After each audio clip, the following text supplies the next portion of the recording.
আসসালামু আলাইকুম। সবাই নিশ্চয়ই আল্লাহর রহমতে অনেক ভালো আছেন। আমিও আল্লাহর রহমতে ভালো আছি। তো আজকে ব্লগটা শুরুই করলাম রান্নাবাড়া দিয়ে। আমি নিয়েছি ধনেপাতা, কাঁচামরিচ, টমেটো আর পেঁয়াজ। এটাকে আমি একটু গ্রাইন্ড করে নেব, ব্লেন্ডিং না। যেটা মানে ব্লেন্ড করে একদম গুঁড়ো, একদম পিষে ফেলবো না। এটা আমি গ্রাইন্ড করব যাতে একটু গুঁড়ো গুঁড়ো থাকে।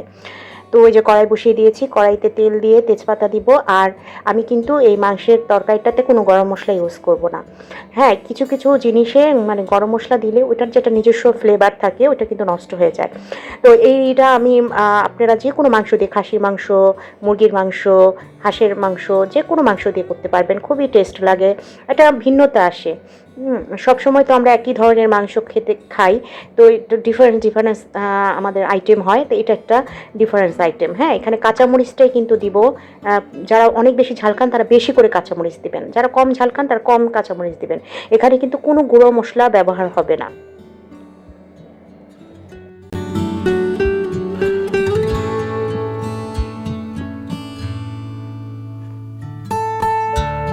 এখানে আদা রসুনও কিন্তু যে কাঁচামরিচ পেঁয়াজের সাথে গ্রাইন্ড করা যায়, কিন্তু আমি মুখে একটু আদাটা লাগলে আমার কাছে ভালো লাগে না, তাই আমি আদা রসুনের পেস্টই দিলাম।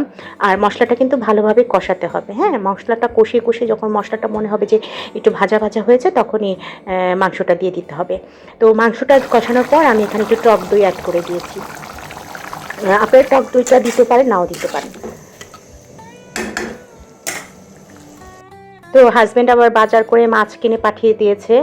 তো মাছটা আর কি একদম তাজা মাছ। তো আমার যে বাসার যে কেয়ারটেকার, ও তো নিয়ে এসছে। তো ও আর কি মাছটা একদম ক্লিন করে বলছে, ভাবি আমি যখন হাতে আমার ময়লা আমি দেন একটা ধোয়া দিয়ে দিয়ে আপনাকে পলিথিন করে দিয়ে, কারণ ও মাছটা এনেছে দুপুরের পর। তো আমরা সব খাওয়া দাওয়া শেষ, গোসল টোসল করে খাওয়া দাওয়া করেছি। তো এতগুলো মাছ আর আমি হাত দিই নেই। তো ওই একবার করে ধুয়ে আমাকে একদম পলিথিন করে দিল। তো এই যে মাছগুলো তো আমি এখন ফ্রিজে রেখে দিব। এখানে রুই মাছ আছে, কাতলা মাছ আছে, আরেকটা মৃগেল মনে হয় এই মাছ।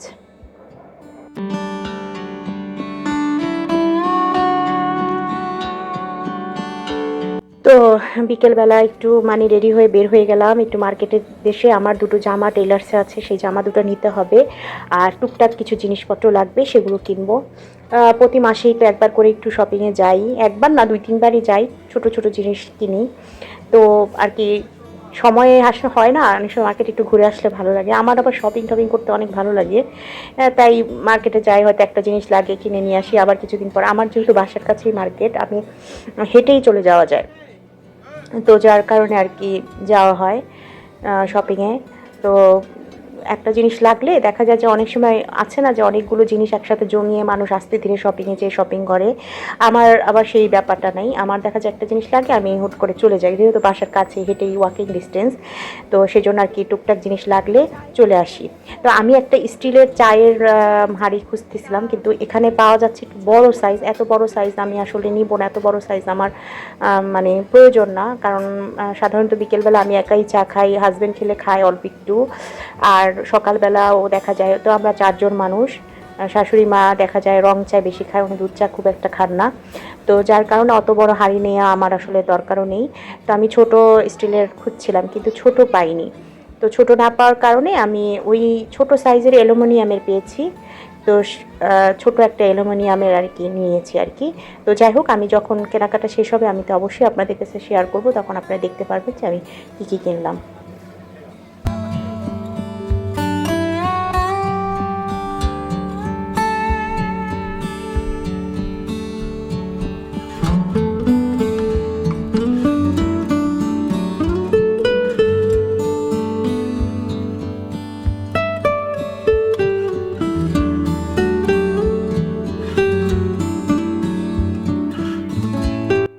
সন্ধ্যাবেলা আমি শপিং করতে এসেছি। তো মার্কেট ভর্তি মানুষ আসলে। মানে শপিংগুলো সাধারণত মহিলারাই বেশি করে। একদম হাঁড়ি পাতিল থেকে শুরু করে মানে বাসন কুসন, কসমেটিক্স, শাড়ি, গয়না, মানে থ্রি পিস বলেন, বাচ্চাদের কাপড়, চাদর, সব মহিলারাই বেশি শপিং করে। তো যার কারণে মহিলারা সারাদিন ঘরের কাজে বিজি থাকে। সন্ধ্যাবেলায় দেখা যায় একটু কাজ টাজ শেষ করে সবাই একটু বিকেলের পরে ফ্রি হয়। তো সাধারণত মহিলারাই আর কি শপিংয়ে আসে বেশি, তাই সন্ধ্যাবেলা গেলে মার্কেট ভর্তি মানুষ পাওয়া যায়। এবং 90%ই মহিলা, মানে নারী ক্রেতা বেশি। তো আমিও তার মধ্যে একজন। সারাদিনের বাচ্চা কাচ্চা নিয়ে বিজি থাকার পরে সন্ধ্যাবেলায় আসলেই একটু ফ্রি পাওয়া যায় এবং তখন ভালো লাগে, একটু ঘোরাও হয়। তো আমি টেলার্সে চলে এসেছি, জামা বানাতে দিয়েছি, ওই জামাটা নেওয়ার জন্য ওনারা আমার জামা খুঁজে বের করছেন। আমার টেলার্স এবার একটা উল্টাপাল্টা কাজ করেছে, যখনই ওকে বানাতে দেই কোনো না কোনো একটা ঝামেলা করেই সে।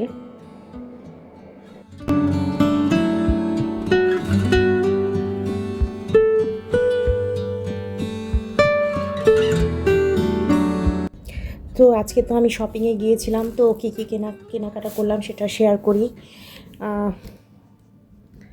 কেনাকাটা করেছি কী কী সেটাই শেয়ার করি আর কি।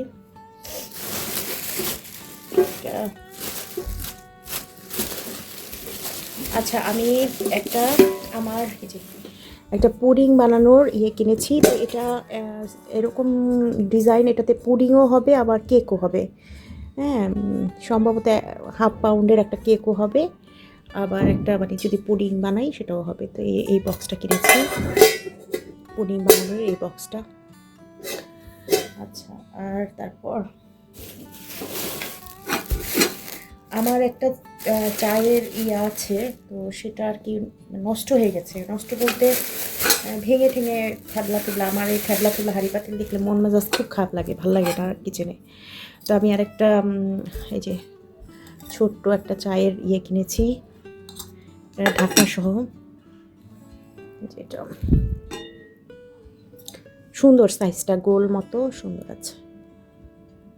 এই যে কিয়ামের, হ্যাঁ কিয়ামের অ্যালুমিনিয়াম। তো এটা কিনেছি, আর এই যে এটা কিনেছি। তারপরে কিনেছি হচ্ছে একটা কুকি কাটার। আবার আমি মাঝে মধ্যে মোমো বানাই, তো মোমো কাটতে পারবো, আবার ইচ্ছে করলে কুকিও কাটতে পারবো। কুকি কাটার, মোমো কাটার। আমি একবার কুকি বানাবো, দেখি বানিয়ে আপনাদেরকে রেসিপি দেবো। আমার মোবাইল চার্জারটা নষ্ট হয়ে গেছিলো, মোবাইল চার্জার কিনেছি একটা। তারপর একটা স্টিলের মগ কিনেছি, এই যে স্টিলের মগ। আচ্ছা, স্টিলের মগ দিয়ে পানি আমরা খাই না, হ্যাঁ, পানি আমরা কাচের সিরামিকের গ্লাসে খাই, কিন্তু আমার কিচেনের মানে ব্যবহার করার জন্য, মানে সুন্দর জিনিস তো। আমার কিচেনটা ঠিক করার পর থেকে ছোটোখাটো সব জিনিস একটু সুন্দর করার চেষ্টা করি। তো এটা হচ্ছে ওই রান্না করলে একটু পানি দিলাম, ওই কাজে ব্যবহার করার জন্য আর কি।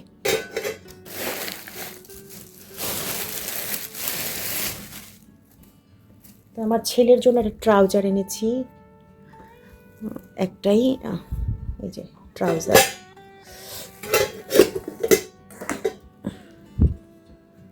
একটা ট্রাউজার।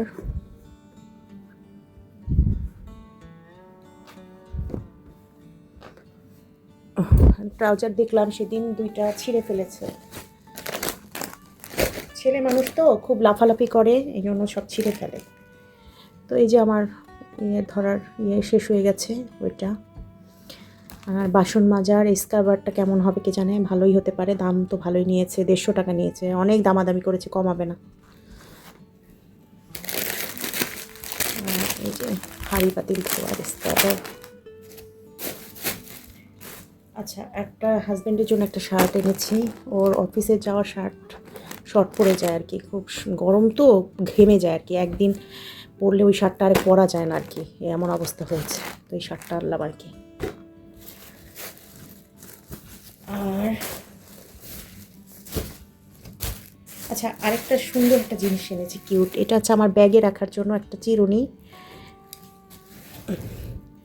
মিনি চিরুনি। হ্যাঁ, এটা এরকম করে ওপেন করতে হয়, এখানে একটা আয়না আছে, আর এখানে এইভাবে ওপেন করলে এই যে চিরুনিটা এরকম হবে। তো জিনিসটা খুব সুন্দর। তো এই আর কি এভাবে আঁচড়াবে, আর এই যে এটা গ্লাস।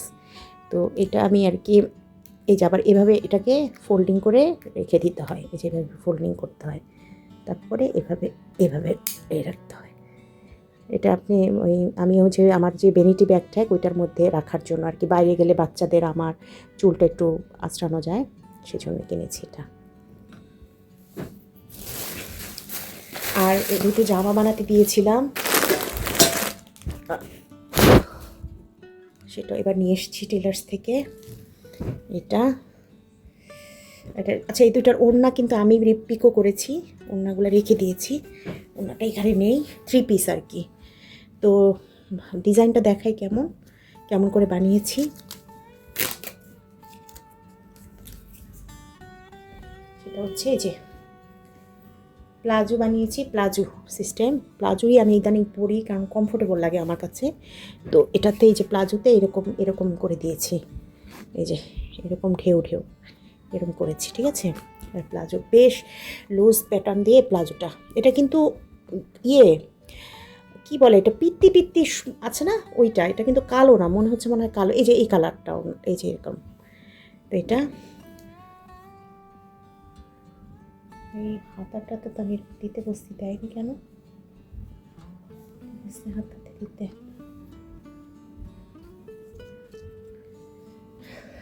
আর এই যে কামিজ, এটাই তো কামিজ বানাতে দিয়েছিলাম।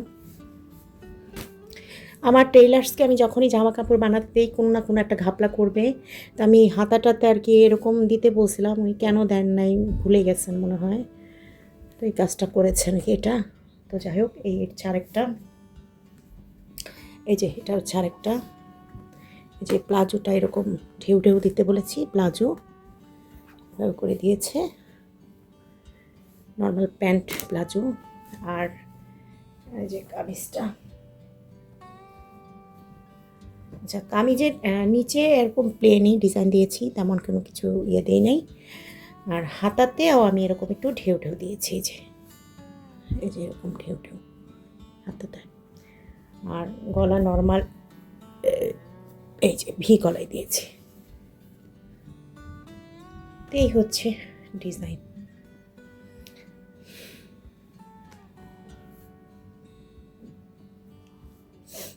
এই আজকের শপিং আর কি। তো জিনিস কেমন হয়েছে জানাবেন।